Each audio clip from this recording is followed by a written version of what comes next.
Hey, what's up? It's Stephen A. Williams, president and founder of the creditrepairshop.com. And in today's video, we're going to talk about debt that's being released on the market. We're going to talk about the 5-day rule for debt collectors. And we're going to talk about some things that I'm starting to see from the lawsuits that I've been reviewing. A lot of you have been sending in those documents for us to review, just to let you know our opinion on what action you might want to take. But I could tell you that there's a wave that is coming that I didn't anticipate. I guess I saw it a while back, but I think that is starting to make some changes in the debt collection industry. So first, let's just quickly, and I'm just going to briefly talk about that too while I'm going over this. Debt that's released on the market, 4,653,000. This is auto debt, 518 accounts. Charge off was 2008, so there's still, looks like what I'm seeing happen is that the debt collectors are buying all of this older debt and trying to go after it. And then you have some debt collectors that are getting their hands on some very good portfolio accounts that are still within the statute of limitations for all 50 states. It's probably a couple of years old. But what I'm seeing in that market is that the prices are going up for what they're having to pay on that debt. It's still low. It's still, considered, I won't call it pennies on the dollar anymore. It might be dimes and quarters on the dollar because of the change that I'm going to be speaking about in a few minutes. Another portfolio, 25.3 million, 2,695 accounts. Charge-off date on that one was 2005. That's ridiculous. This was a recent one, $246,000, 22,000 accounts. Charge-off date 2004. So obviously, except for in all 50 states, you don't even have to worry about this debt. I don't even know why they would buy it, but the reasons why is because most people don't know their rights.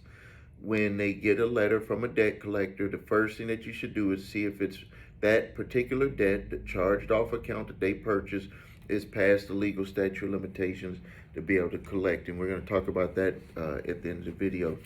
All right, so before I get into the 5-day rule, something that I'm starting to notice from the credit card companies is that they're not selling the debt anymore. Discover Card, American Express, they've always just hired companies to go and collect the debt. That's nothing new. We've negotiated directly with their companies. I forget the one that American Express use, but they'll go back and forth with you. They'll try to reach some agreements. Same with Discover Card. But now we're starting to see it with J.P. Morgan Chase. We're starting to see it, which would be Citibank. We're starting to see it with more with Capital One, which is mainly like a subprime type credit card company. They have subprime cards. They also have prime cards too. We're starting to see that with them. And there was another one. I don't have it on my notes here, but I'll let you know in a later video. But that's 4 companies, and I believe that they're going to start doing this even more. Also, right here on my desk, reviewed garnishments for clients and potential clients. And what I had noticed on a lot of those is that now original creditors have figured out the game with what they're going to be doing moving forward. They're no longer, a lot of them are no longer looking to sell the debt, which is, I guess that's the reason why the debt portfolios are going up. Instead of pennies on the dollar, they're dimes and quarters on the dollar. and they're going to probably go up even higher because they figured out what they can do to collect the money, and it's almost guaranteed. If an original creditor, unless you have some type of issue with the account, it was ID theft, you never had the account, the charges were incorrect, or interest rate wasn't disclosed properly, the finance charges were incorrect, something that was wrong with the original contract, those are going to be your defenses when dealing with the original creditor. You're not going to be able to just say, show me the contract to prove that I did business with you. That's not going to work with them. And because that's what everybody would tell you. With a charged off account, we're gonna, with a debt collection company, prove all of this stuff, do the validation, all of that stuff. And but what they're learning is they looked at what the debt collection industry has been doing with the debt that they sold to them for pennies on a dollar, and they're like, hey, if we hire a debt collection company, because a finance company technically in most states cannot be their own debt collection company. Santander got in trouble for that. Other companies have gotten into trouble for that. That's why they would sell off the debt. But what they've started to do is they're like, we're paying attorneys. We don't pay debt collection attorneys to be on with our company, but we can hire out to a debt collection company and pay them a retainer and not sell the debt, and they just charge us the retainer. We give them a couple of $1 million or $10 million worth of debt, and they go out there and they'll just get judgments because 95% of the people won't even show up to court, and 98%, even if people do show up to court, they're going to lose. And then we're going to just do garnishments. So if the person is a W-2 worker, we're going to get 100% of our money plus attorney and court cost fees. We're going to get all of that back. They're saying that this is going to be our new way of collecting old debts. Rather than selling off the portfolios, we're going to just have a division where we're going to collect on that, and we're going to see that our profits are going to rise. And I came across an article.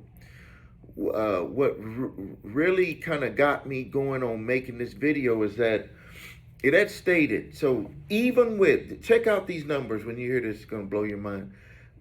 Even with the high number of people who were defaulting on credit cards, they were showing in a span for 10 years where credit card companies, their profits actually increased by over $263 billion altogether.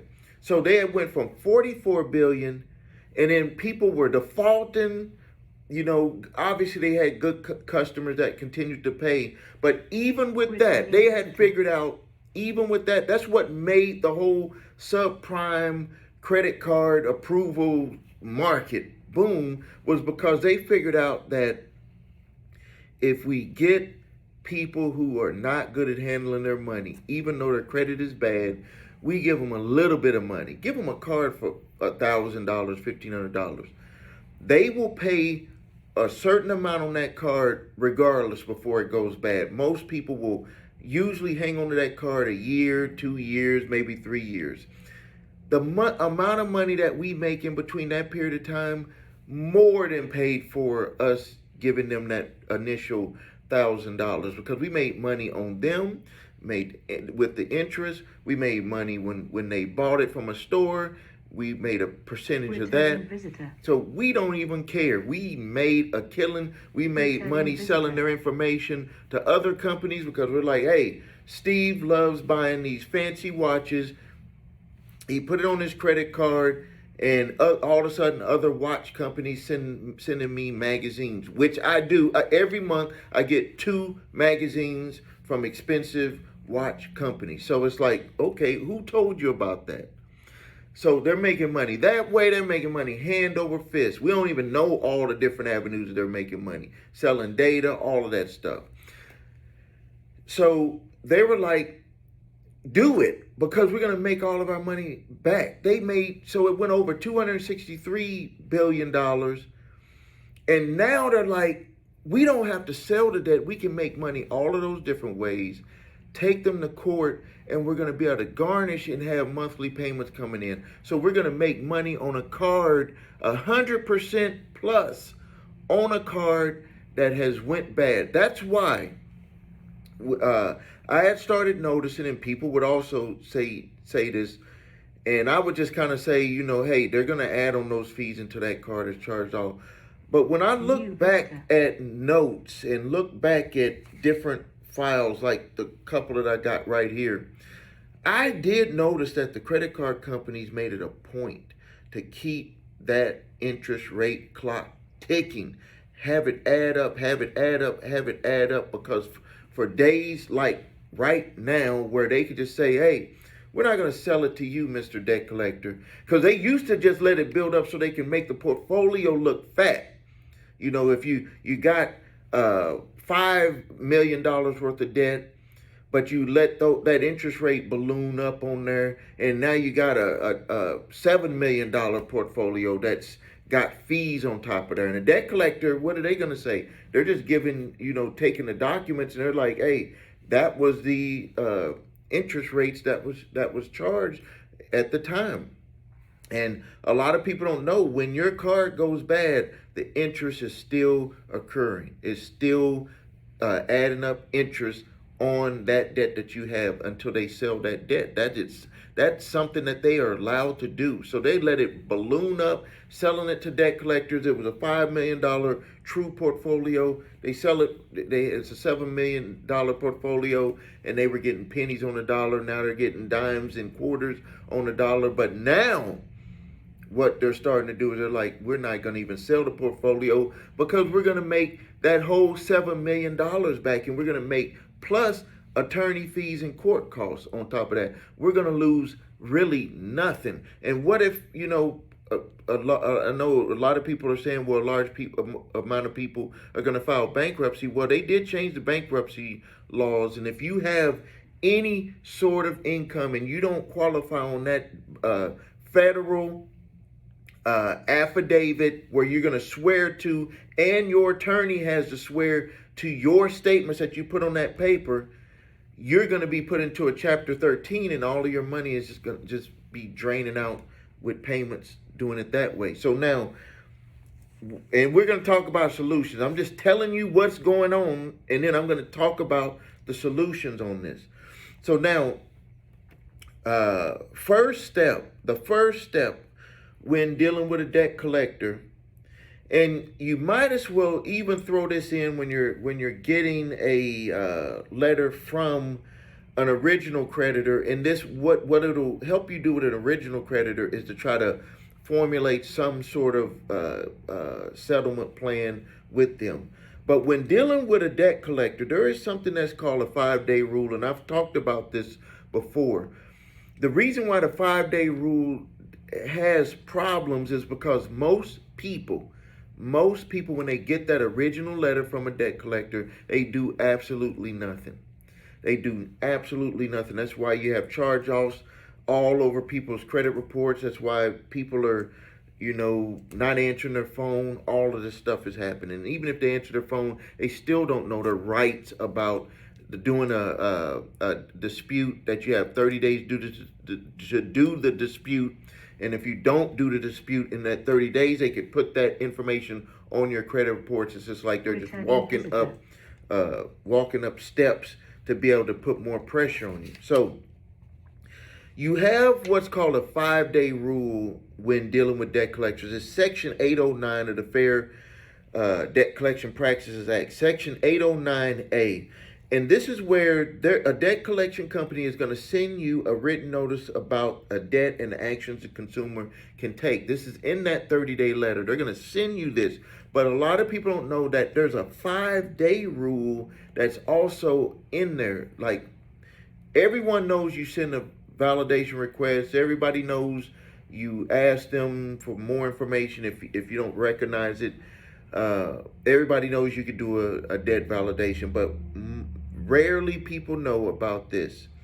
And I've actually seen court cases get dismissed and they have to try to bring the court case back up when this is challenged. So a debt collection company sends you a letter, you have 30 days to respond. They tell you on there for the 30 days, but they don't want you to pay attention to the 5-day rule. They don't even tell you about the 5-day rule. So there's a 5-day rule that when you can request a full validation of the debt, and the debt collection company has 5 days to get you information that you need about the debt. The reason why I believe that this is so tight is because they want to make sure that debt collection companies are not coming after you for debts without the information that to prove that you had a debt. This is something that was actually put in as like a protection feature. And the CFPB actually had an update this past year, I think it was 2021, where they stated that all debt collection companies have to have a process for validating debt. Like, it wasn't just going to be something that's just wide open where it just says like, hey, I want to dispute this debt with you. I want to ask for a full validation of that particular debt, or verification. It's known as that also. But before 2021, it was kind of open. It was like, okay, I send it to this company, they send it to me this way. Send it to this company, they send it to me that way. The CFPB made a rule where regardless of how you send it, certain things must be answered clearly. Like, and they made every debt collection company give them a document saying, how are you going to do it? Portfolio recovery. How are you going to do it? And it has to have our points in there. I don't care how you do it, but it has to have these points in there for the consumer. Resurgence, how you going to do it? Calvary, how you going to do it?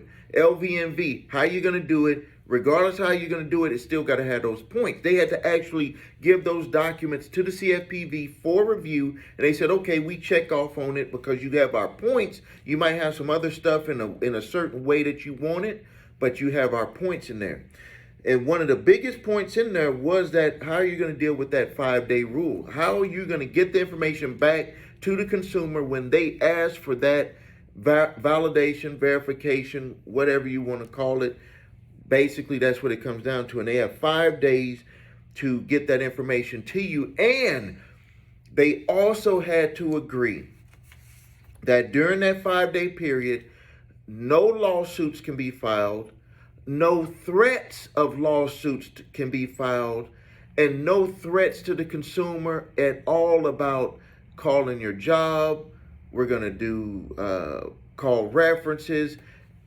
In actuality, what actually had to happen and what they had to agree to was that they had to stop everything for 90 full days. And then they had to get that information over to you. But what I've seen happen time and time again is that they don't get that information over to people within that 5 days. Is what they try to do is they just try to let the 90 days run out, and then they try to proceed with the case. So during this is here. Let's get to the solutions. Let's get to the solutions. For when you do the verification or validation of debt request to a debt collection company, they're going to be very sneaky about how they respond. Number one, they're going to send you documents from the original creditor. You have to take the time to review the documents, and when you review the documents, you got to look for the holes in what they're sending you. Because what they're going to do is they're going to say, we sent you everything, we consider this closed. They still have to wait the 90 days, but they're going to say, we consider this closed. Unless you have other information, we're going to consider this closed. So you have to review what they sent you, and then you have to turn that back around on them and say, no, I appreciate you sending me this, but I need this, and this. This is what you're going to have to do when dealing with a debt collector. I mean, other channels will tell you just don't answer the phone, don't do this and that. I'm telling you, if you don't want your money taken out of your paycheck, this is what you're going to have to do. So listen to me. when you get the information back from them, you're going to have to review it, and you're going to have to look for holes in what they send to you. Now, this is one of the holes. This is one of the holes. And I hesitated because I don't want to just sit here blabbing off what we do for our clients that actually get this stuff stopped. But because the debt collection companies are watching my videos, and I see from stuff that they send us, packets from clients, packets from debt collectors, and they're making adjustments based off of what I say right here on YouTube.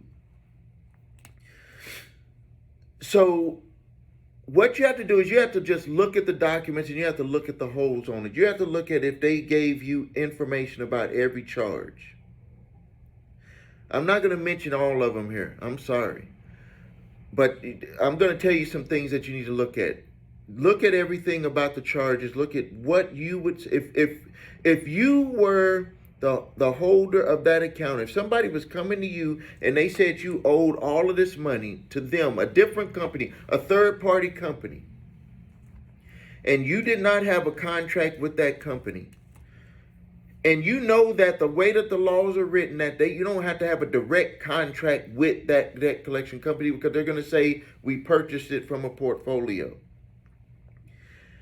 If they say that they purchased it from a portfolio and the law allows them to buy it from a portfolio, and they will allow them to sue you from them buying it from a portfolio, then your only things that you have to do is you have to break down what they bought from the portfolio. So if they send you information from the portfolio, what is missing from that portfolio that will allow you to be able to fight back against them from what they don't have from the portfolio that they purchased. And I could tell you specifically charges, interest rates, how was it accumulated, not just one big number, how was that accumulated? Show me the receipts, show me the digital signature of me charging, show me the 4-digit code, the PIN codes from the charges, everything. And that's just a short list. That's just a short list of what you need to ask them for. You have to actually go back and forth with them to make them say that this is going to be an account that we're not going to want to deal with, not because we don't think we can collect it potentially, because this individual is going to make us have to prove every piece of what we're trying to collect. And they don't like doing that. Trust me, they don't like doing it. They don't like going back and forth with people who are going to make them prove every little piece, because they don't know when they present that to a court if that's going to be able to fly, because you do still have rights of having every piece of that debt being proven. And it's an unspoken word, but the judges and everybody in the court know that they buy these debts for pennies on the dollar, or dimes or quarters on the dollar. And they're going to push them to go into a quote unquote mediation with you, and they're going to say, hey, why don't you work out something? But if you have more than what most people make them come up with, it's going to put you into a better position to either have them dismiss it because they're going to feel like they're going to lose, or it's going to put them in a position of where they're going to say, hey, we see all of them over there and we're going to get our money from them, but you owe us $2,000 and we think that we're going to be able to prove it. But, you know, you got some good arguments, and maybe we can agree on, you know, maybe $1,000 on this. And then you come back and say, well, I don't have $1,000. I'm willing to pay $500. Let's just call it a day. And they look at their books and they say, okay, we did buy it for this amount. We've only put this amount for court costs. Okay, let's just go ahead and settle this. And then you walk out the room saving yourself money on an account that you know that you did have, and that you could have potentially had them taking that money out of your paycheck, like I'm seeing with these that are sitting right there, garnishments. So I'm not going to get into all of the things that you would be able to challenge, but I'm going to give you a spot that you can go into to get it. And I'm pretty sure debt collectors might end up going in there too. You never know. You got to see some of the emails that I get where I know that these are debt collection companies, and it's just crazy. I mean, it's crazy. So to help you out, you can check out my 3-pack of letters: statute of limitations letter, debt validation letter, cease and desist collection activities letter, to help you fight back against debt collection companies, and you need to get those. It's still free for right now. I also have, if you want to see more options on how to fight back against debt collectors, even if they have you try to take you to court, you can send us your documents and let us review them. We'll tell you your options. I have a do-it-yourself option that you can see, and that you can also follow me step by step and prepare your responses to the court. If you need help with your credit, please visit us at thecreditrepairshop.com. Watch the video, What Makes Us Different, so you can see my 8-point validation process and my 2-phase settlement process. If you need your credit reports and scores, we have 2 different packages now. We have one where you can see your FICO scores across the board. Look at what the mortgage companies will see and what they'll rate you on, the score, the actual score that they're going to rate you on, car companies, car lenders, and also credit card companies. Get your true FICO scores. That link is below this video. And if you need help with your credit, please reach out to us with thecreditrepairshop.com. Watch the video, What Makes Us Different, so you can see my 8-point validation process, my 2-phase settlement process. That's the way we're going to do the credit repair process for you. If there's no other way we're going to do it, we're going to use that process. Make sure you like this video. Make sure you subscribe to the channel. Make sure you post your questions and comments. Sorry, I was pausing a little bit in this video because some things were running through my mind on ideas on fighting debt collectors. Some of the times your best ideas come to you when you're talking about a specific problem that people are having, or people are having with debt collection companies, and then like ideas come to my mind from looking at documents that I reviewed, and it's like that's a wide open way to fight back against a debt collector. But debt collectors are making adjustments. So thank you for your time. This is Stephen A. Williams, president and founder of thecreditrepairshop.com. See you next time.